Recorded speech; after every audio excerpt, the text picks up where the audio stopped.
రీసెంట్గా ఒక follower message చేశారండి మనకి వాటర్ ప్రూఫింగ్ ఫ్లోరింగ్ గురించి డీటెయిల్గా ఎక్స్ప్లెయిన్ చేయండి అని. దీంట్లో మనకి న్యూ ఆర్ ఓల్డ్ అండి. ఫ్లోరింగ్లో మనకి ఓల్డ్ ఉంటే మొత్తం చిప్పింగ్ చేసుకోవాలి, లేదంటే న్యూ వన్ ఉంటే మనకి ఏదైనా సిమెంట్ డెడ్ మోటార్ ఉంటే కంప్లీట్గా రిమూవ్ చేసేసుకోవాలి.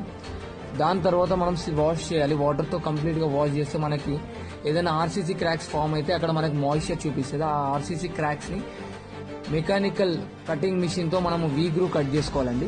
ఆ వీ గ్రూ కట్ చేసిన తర్వాత 2 కాంపోనెంట్స్ లో విస్కాసిటీ ఎపాక్సీ ఉంటుంది. ఈ ఎపాక్సీ మనం ఆ క్రాక్లో ఇంజెక్ట్ చేయాలి. దాని తర్వాత ఆ క్రాక్లో మనకి ఆ ఎపాక్సీ షింక్ అయిన తర్వాత మనకి పియూ సీలెంట్ అని ఉంటుంది. పియూ సీలెంట్ మనము ఆ క్రాక్ మీద ఫిల్ చేసేసుకోవాలి. దీని తర్వాత 2 కోట్స్ వాటర్ ప్రూఫింగ్ కోటింగ్ ఉంటుందండి. Cementitious waterproofing coating. మనం waterproofing chemical plus cement mix చేసి 2 coats horizontal and vertical coating చేసుకోవాలి. దీని తర్వాత మనము cement, sand and baby chips mix చేసేసి దీంట్లోకి మనము integral waterproofing admixture అని ఉంటుంది, అది ప్లస్ ఫైబర్స్ ఉంటాయండి.